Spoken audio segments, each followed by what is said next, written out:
Sometime this week, tragedy struck in the most profound way on the Nigerian creative community when 5 promising actors drowned after the boat they were traveling on hit an obstacle and sank in a river on the borders of Anambra and Delta states.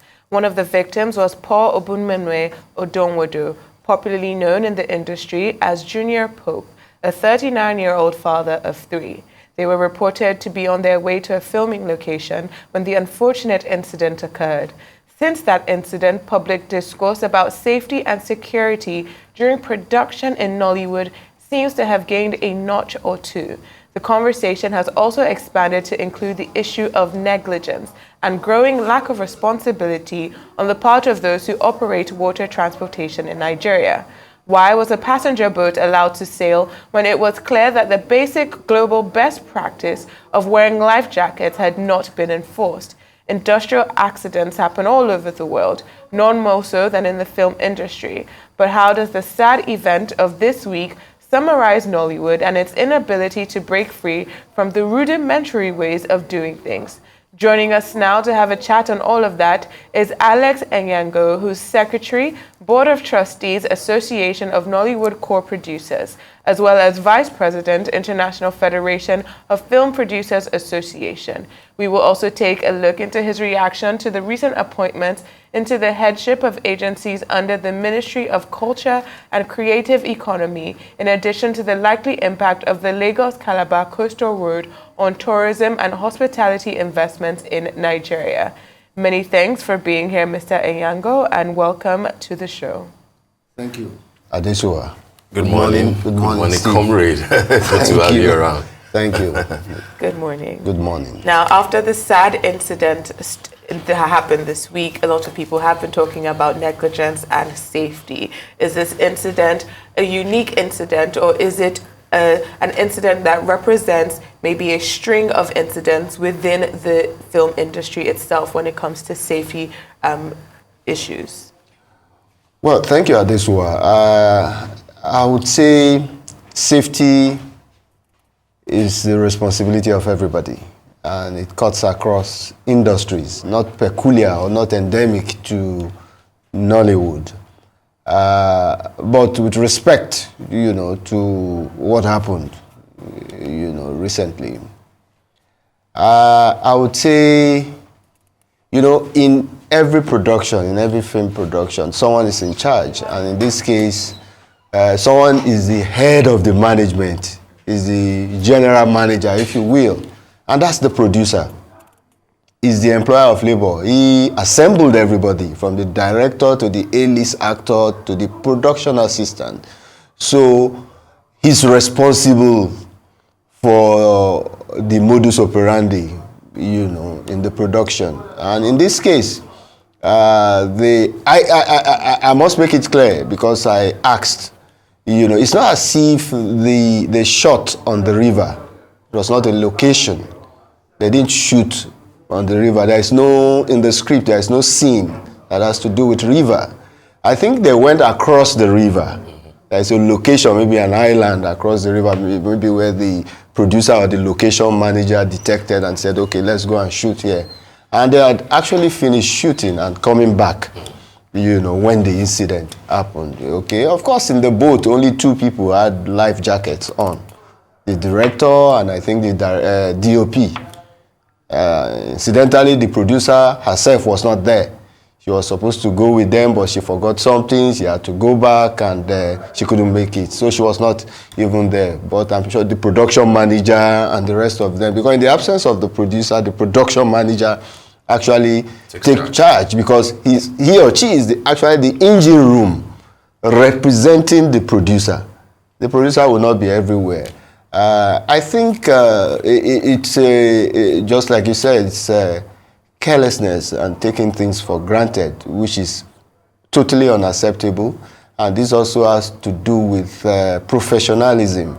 Everybody, filmmaking is a collaborative effort. There is a lot of division of labor in the process of filmmaking. Everybody must know what he or she is doing at every point in time, and somebody must be coordinating, the production manager in this case, and the primary thing, I'm from the riverine area, from Niger Delta, I'm from Warri.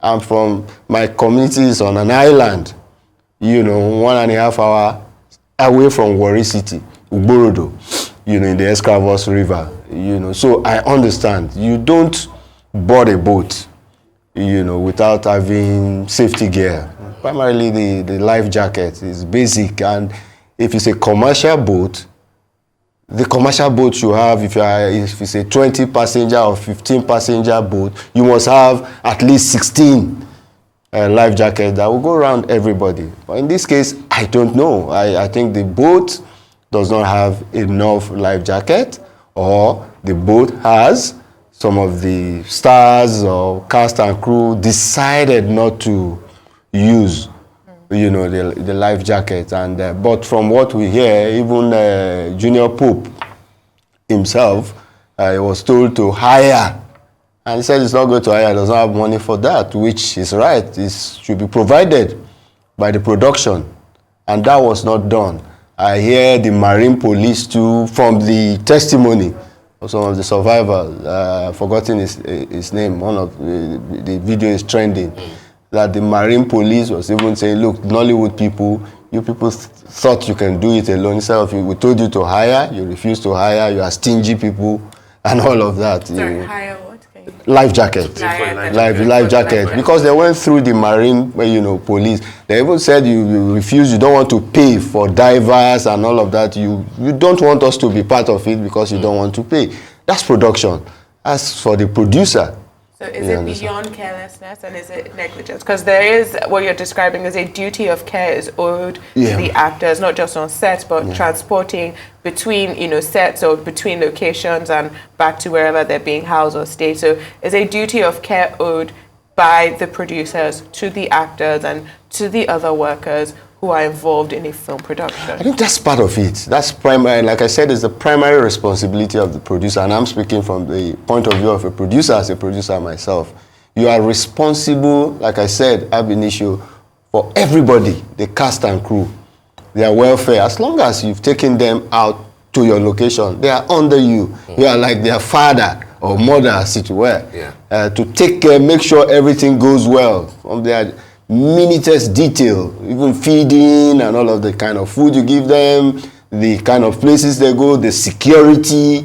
It's you that will provide it. So if anything happens, it's on you as the producer. You be insurance and all of that. We are not talking of that here. I don't know if any of them were insured. Yeah, Alex, my condolences to you guys, because, you know, this is like one, you know, death too many in the sector. But what do you make of, you know, the sad drama, you know, that happened all through that evening, all through the night, you know, when it was said that the accident had happened, and then all of a sudden, you know, 2 or 3 had been rescued, and that Junior Pope, you know, had come back to life. You are a riverine person. I was reading a brilliant article by the Commissioner for Tourism and Culture in Ekiti State, Professor Joe Bakari, about a similar incident when they were shooting Papa Ogunde's last film. I think it was Arupin Tenio, and they needed to shoot on water in Lagos or somewhere, you know, and the water became troubled and turbulent, and that Papa Ogunde had to come and perform a kind of, you know, ritual without speaking to anybody, and the water calmed down. You are from riverine area. What we witness, is that peculiarly riverine thing that somebody will be taken out of water, presumed dead without any medical certification, taken to the mortuary, only to be told that he's still alive, and then you now took him to the water to appease the gods or something before taking him to the hospital? Is that what riverine people do, or people are just generally negligent? No, that's not what riverine people do, of course. Every environment, they have their culture. Yeah. You understand? And they have their belief system, you know. But that does not negate the basic science known to all of us, that if something happens, take, for instance, it's basic that if someone drowns now, 24 hours plus or minus, that's when the body will come afloat. Float. That is basic. It's science. It's not magic. It's not like people say it's not magic. There's nothing to it. It's basic science, and that's what happened. Later, I think it's only the last one that came much later. But the other 24 hours is basic. I know so from as a kid. You understand? So I think it's a matter of it still boils down to the production, because everybody seemed to just be. I saw the whole crowd just throwing things. Nobody knew what to do. Yeah. Or nobody appears to know what to do at that point in time. You understand? In fact, even if when Junior Pope was brought out, you understand, even if he were alive, the mammoth crowd alone is even enough to send him back. You understand? Because nobody knew what to do. First thing, they took him to the mortuary. You understand? No basic CPR, no medics on ground as part of the team. You understand? Nobody knew what to do there, and that's why they had to take him to mortuary. From mortuary to the, I think, to herbalist, from herbalist to first hospital, second hospital, and all of that. And even if he was brought out alive, he will have with all of that, because nobody knew what to do at that point in time. So it's a lot of first ignorance and negligence. And this, I will not blame the cast and crew. It's the producer, that should have put things in place. She has submitted herself to the police. To the police, yes, I'm aware. That's the right thing to do. Okay. Because this matter must be investigated anyway. Yeah. So, beyond, let's talk about this incident, because I like that you brought this up in terms of ignorance and negligence. I think when we discuss issues like this, people always just try and isolate them as individual issues, but I think we need to look at it from a more wider society standpoint of now, how do we make sure, who is responsible for making sure that medics are available on film sets? Beyond a producer, is it a legal requirement that producers or film sets have medics or people who are CPR trained at film sets? Do we have this even in cinemas? Do we have this in concerts? Is it the responsibility of our Minister of Health, or is it the responsibility of the new Minister of Creative Economy, who's dealing now with a burgeoning film industry and the music industry and an entertainment empire to make sure that these places are safe? Now, I believe that Nollywood people often talk about restrictions when it comes to funding or vague policies or policy frameworks when it comes to film production. So do you believe that there is enough actual structure when it comes to our, from our government to make sure that these things, CPR training or medics, are mandated, not just in film production, but in film festivals, in areas where as you said, there are lots of people who are present? Well, I think it's a matter of structure, which the kind of structure that should be in and for Nollywood is not there yet. We've been struggling with it, and that is, I'm talking about the Motion Picture Practitioners Council, MOPICON, which we've been struggling with for, I think, is maybe going to 20 years now, or about that. And if MOPICON were to be there, because what we have now are just the only semblance of structure, and I say that with all respect to those structure. The only semblance of structure we have now are the various guilds and associations. Registered by CA, Corporate Affairs Commission. Some of them are not even registered, but some are registered. And and they can only be responsible for their members, those who subscribe to those associations. And we have multiple of such guilds and associations. Take, for instance, the AGM president issued. I was going to ask you if the Actors Guild had such powers. If they issued some statements, you are only such statements starts and ends with your members, those who subscribe, because it's not all Nigerian actors that are members of AGN. We have TAMPAN, we have ANTP, we have MOPAN. They are not members of AGN. They have their own actors. They have their own sub-guilds within their own umbrella body. So it's delusionary. And I think you can make that statement and, it's binding on everybody. That's a knee-jerk approach. What has it said specifically? Is it to stop productions generally or to stop actors from acting in productions in the area where these accidents are happening? One of the things he said is first production will not take place, suspended the following day. If, for instance, on location or mobilized, knowing what the cost of production, what you will lose a day. I've mobilized already, my shooting schedule says I'm shooting and I'm not a member of AGN, you understand? And maybe most of the actors I'm using are not members of AGN. You cannot stop my production. You will appeal to my conscience and say, okay, maybe let's respect this situation, please. You understand? And that will have seamlessly happen if you have a proper structure in place. For now, we don't have the proper structure. And that proper structure, whether anybody likes it or not, is the Motion Picture Practitioners Council. And I think that is what the current minister should begin to immediately look at. The outgone administration of President Muhammadu Buhari, they tried under Minister Lai Mohammed. They tried. I was a member of the review committee.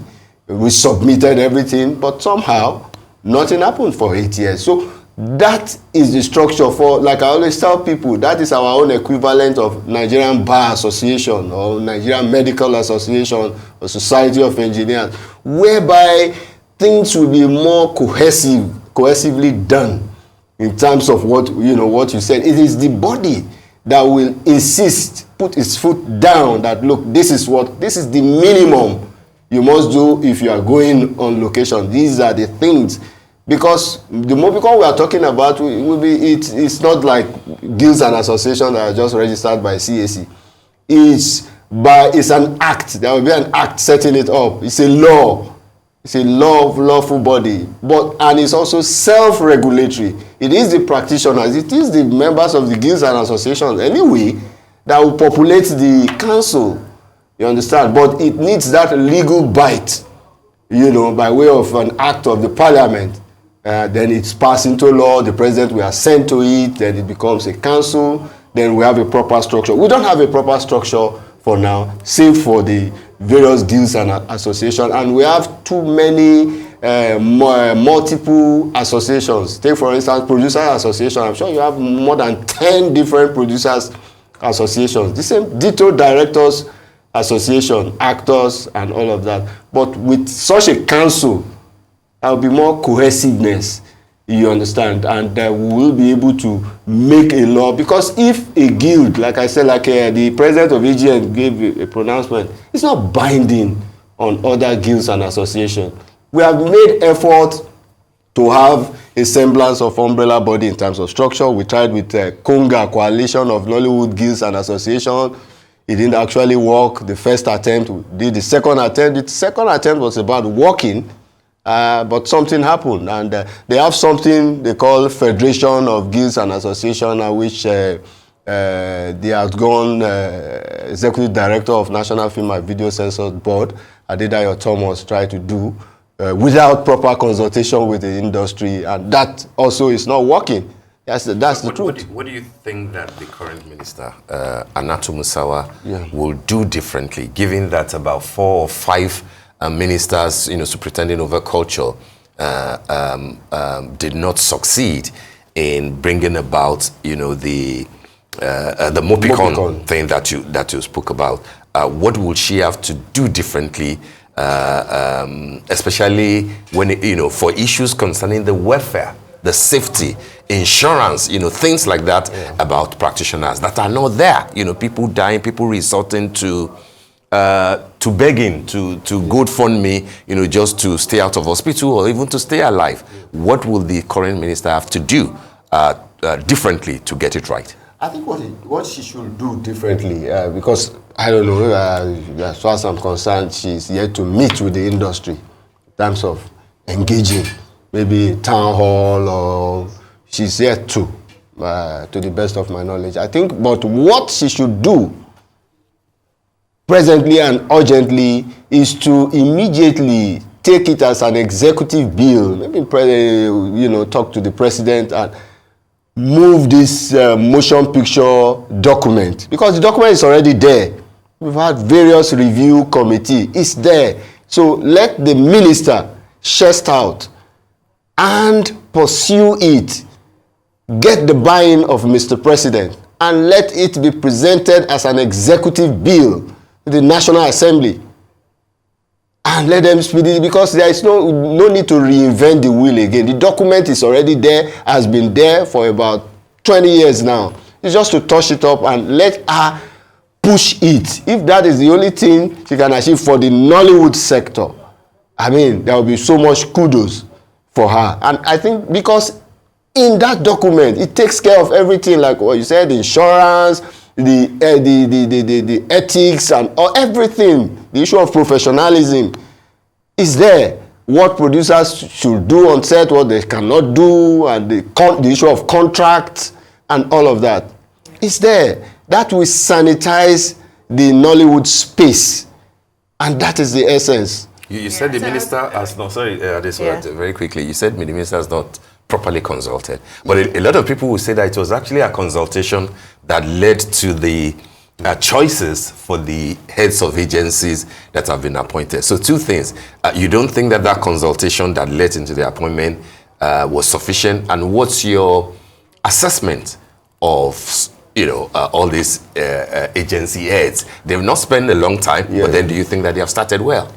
Well, yes, statutorily, well, I'm also a politician, but yeah, statutorily, the minister, we recommend the heads of agency and all of that. But, well, I don't want to go into that, but most of the heads knew how they got it. The minister may or may not even know about how some of these heads of agency. But in terms of the heads of agency, be it National Film and Video Census Board, the NCAC, the National Theatre, and the rest of them, I think this time around, we in the industry were happy with it, particularly the ones that are directly related to Nollywood. That's the Nigerian Film Corporation, the National Film and Video Census Board, the NCAC. I mean, Dr. Shoaib Hussein, perfect gentleman, has a clear understanding of the workings of the industry, whether guilds and association, and he knows the historical trajectory